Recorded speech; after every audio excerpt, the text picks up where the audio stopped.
Laalaan isiin Kara takashaan waaqayyo immoo jedhu kottu keessatti mee gara isaa beekaa mucaadhaaf sitti falmaa sibbadhe turte. Isa waldee odoo imoon sitti mee jirru hunda geessu siin dhaga'amu inni waldee beekamaa. imoon jirru imoon irra jirru tiiktook irra jirra adabaanaa yoo haasofte. Namicha tokko tokko naasaa ka. Yesus Kiristoos Hayyee waaqayyo haasa'e isuma wajjin haasa'e isuma wajjin haasa'e.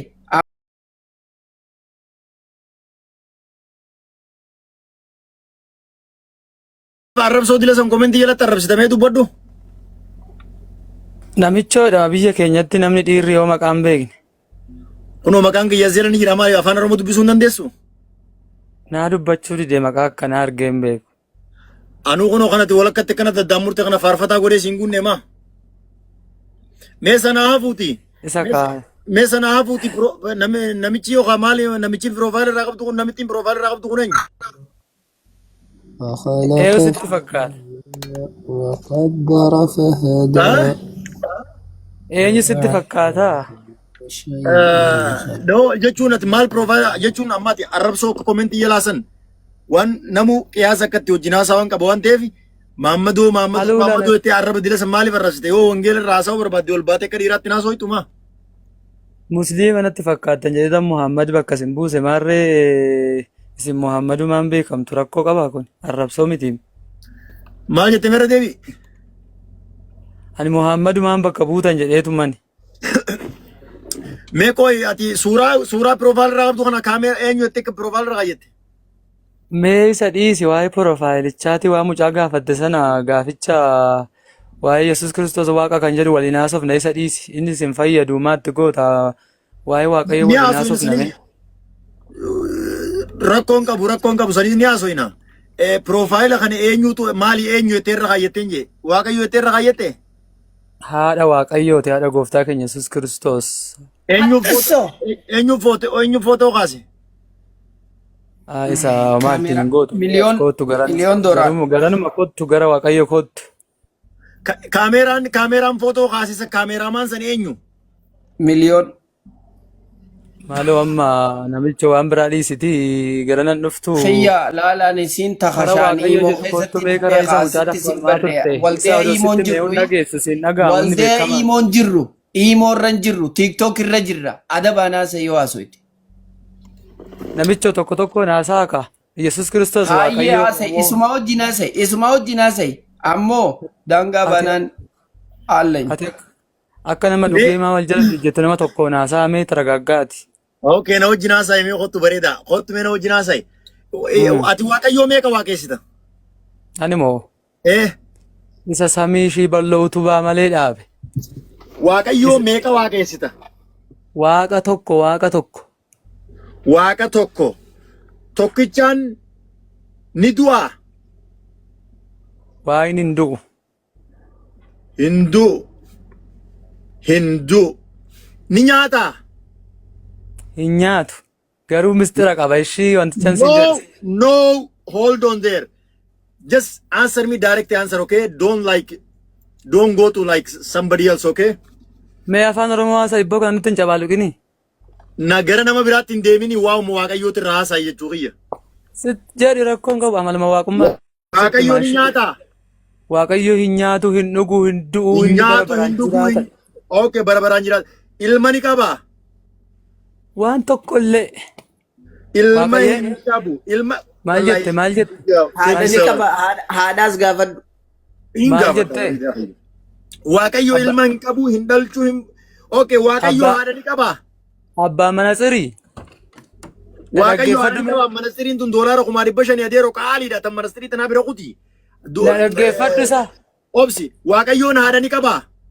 Namicha dhagaye kaalaa suuta dhiyoo haasofte hirribni qabila dadhabisnaan rafa suuta dhaggeeffadhu si waa'ee kanaa suuta dheensitti ma. Maqaa isaatiin hirribni amma si qabe kun sirraa galu amiin. Sirraan galle. Okay. Waaqayyoon haadha ni qabaa? Akka seexanaan godhatini maal cabaalu maal jettee nama bal'oodoo kana mee jedhi. Waaqayyoon haadha ni qabaa? Dhaggeeffadhu sittan himaa. Ayyee. Waaqayyoon akkamitti haadha qaba? Seera uumamaa keessatti waaqayyo jalqaba addaam uume miti dhala namaa. Haadha hin qabu. Dhaggeeffadhu kaa. Hin qabu hin jenneen. Akkaataa itti qabuun sitti ma dhaggeeffadhu suuta hidhiisiin jechaan jira bar. Maariifatta yaada namaa fudhattee deebiitti kennuuf hin jarjartu. akkaataa boodatti himta ni qabamu hin qabu hin dura. Qaazzeedhi yoona wajjin haasa'uu barbaadde qaazzeedhiiti yookaan immoo dabri ilaa waan akkamittiin dhalatee akkamittiin waan hin du'aa maal jenneeti dhagaa yookiin dhiisi. Laal Dhagaa kaa. dhiifama wajjin achittiin si qaba bareedaa Qoy siin nagawani ani waan cabaaluutu siin nagawa. Waani jalqaba qoy. Gaaffii kiyya hubattee? Uffooy dhaggeeffadhu ka maal taate. Gaaffii kiyya hubattee? Waaqayyoon haadhee qaba ni qaba hin qabu wooma lamaanii bar karaa dheeraa deemuu barbaachisu. Namicho waaqayyoon amala waaqummaa isaatiin haadha hin qabu garuu Haadha hin qabu hojii birookuti. Okay. Waaqayyo haadha hin qabu. Okay. Yesuus Kiristoos ni beektaa? Eeyyennan beeka. Yesuus Kiristoos eenyu haati isaa? Haati isaa moo Durboo Maariyaamii jedhamti. Durboo Maariyaam. Baatii meeqa dhalate? Baatii meeqa garaa keessa ture? Baatii meeqa deesse? Ji'a 9 bultii 5. Ji'a 9 fi bultii 5. Ji'a 9 fi bultii 5. Guyyaa meeqa taa'eeti kittaannate? Kittaannaa isaa eessatti maseete wangeela Maatewos keessa dhaqi dubbisi. Rakkoon qabu hin beeka ganda sanii guyyaa meeqa oolee kittaannate? Gaafa guyyaa 8.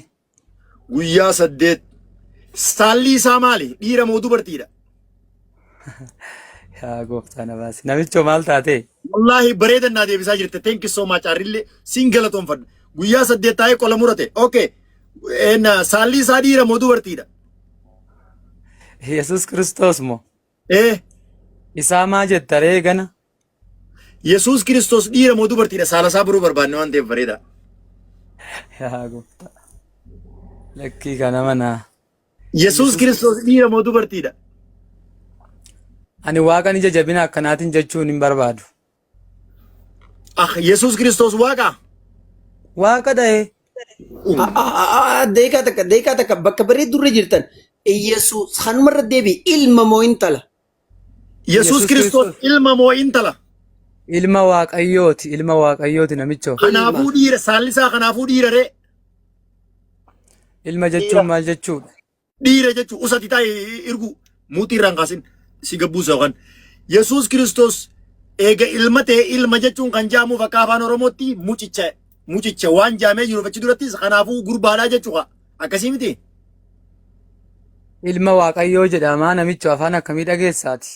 Yesuus Kiristoos saala isaatiin baru wanni irraa muran san ani gaamma afaan irraa jecha safuu keessatti duraan safuu keessa dhoo'isaatiin siin haasa'u jira wanni irraa muran san dhiira moo dubartiidha?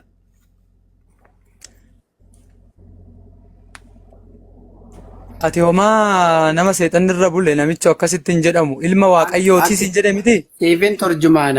Seefin turjumaana akki jee haxishoon irraa muran san haxishoo dhiiraati moo dhalaati jee sadee wadaajaa Haxishoo hin beeku baani hin beeku haxishoo jechuun maal jechuudha? miira keessa ba'e ishii miira keessa ba'e haxishoon Dhaggeeffadhu beektu ammaati ilaa sawuyyee abbaan Habibii yoomaan maqaan kee Habibii murtii? Kana kiyyas deebiidhiisi. Inni afaan Oromootiin siiqe. Faarfataa Dassaaleny. Kabajamoo Faarfataa Dassaaleny na wajjin haasa'i. Kabajamoo Faarfataa Dassaaleny. daqiiqaa takka wanta Ashir wanta olneyna Malee maalan dhagayeere ani? maartaadha olneyna tarii shaadaa waan jaan jala kanarra. Shaadaa yoo jiraatu ol baasa. Ashir. Maartaa olneyna obsa. Obsi faarfataa kiyya. Kabajamoo Faarfataa obsina. Maa bacaqcaqxaa dubbiin bacaqcaqin kasakkartee jirta dhaggeeffadhu siin jedhee caatis nyaatte qazzedhe. Adee. Arrabni dhoorkaadha obboleessoo ati. Biyya faranjiitiin jira jimaan biyya faranjii jira gurbaa. Qazzedhi ka biyya faranjii jiraadhu inni maal labamaati baala nyaachuu bartan akka ra'eena dhaggeeffadhu sittan hima. Mee obsi macaafni gaa nama si arrabsan hin arrabsin jaabii akkadhu. Ati maal kinoo dachaadhaan inoo ana dhiisii Waaqayyo akkatti jettuun sittan hima. Yesuus Kiristoos warri duuka deemanii Warri barachaa komentii turani. jalaa anaa Yesuus Dhaga'i. Kiristoos maqaa salphinaatiin kaasuu na dhageessanii jirtanii. Dhaggeeffadhu. Maqaa kabajaatiin hin kaasaa ture moo maqaa salphinaatiin Yesuus Kiristoos Dhaga'i dhiira moo kaa. dubartiidha jechuun salphina. Hin cabacaqxaabe dhaggeeffadhu siin jedha.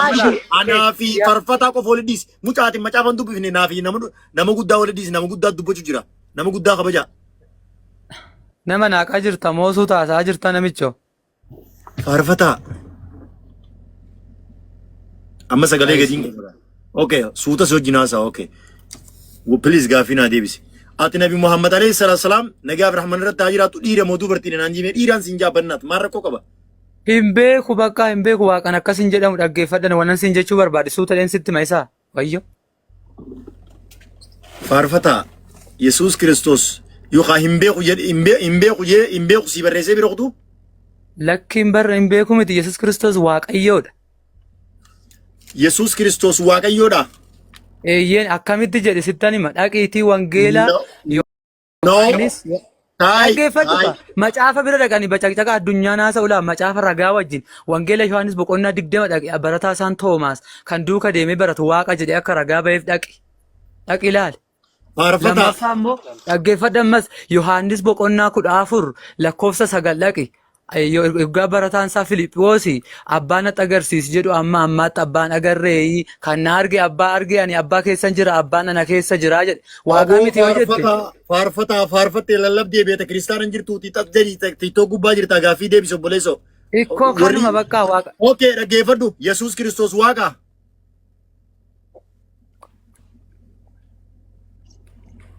Yesuus Kiristoos waaqa. Waaqa dhayeeyyenii siin jedhee bara. Duba waaqa tokko waaqa isa maaliif naan jette jalqabumarra waaqa lamaa waaqa isa naan hin jettu? Kaminni waaqni lama? Waaqa tokko laal. Ittimu dhaggeeffadhu quba kee kinoo isa quba. Carraa kiyyaman obsi.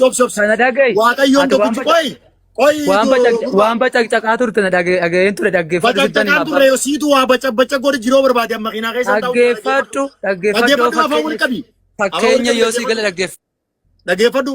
Waaqayyo tokko waaqa isaa naan jette waaqayyoon tokkichi hin nyaatu hin dhugu hin duu hin fuudhu ilma hin qabu haadha hin qabu naan jette saalallee hin qabu naan jette. Okay.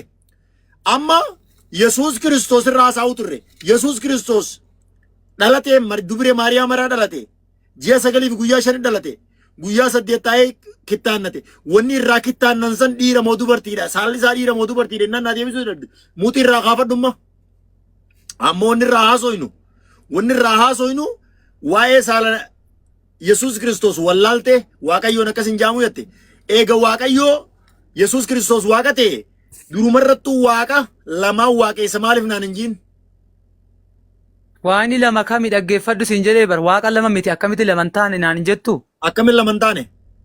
Eeyyeen fayyaasi hakin akkamitti laman taane jedhe. Quba kee argiteenoo quba kee isheenoo quba tokko.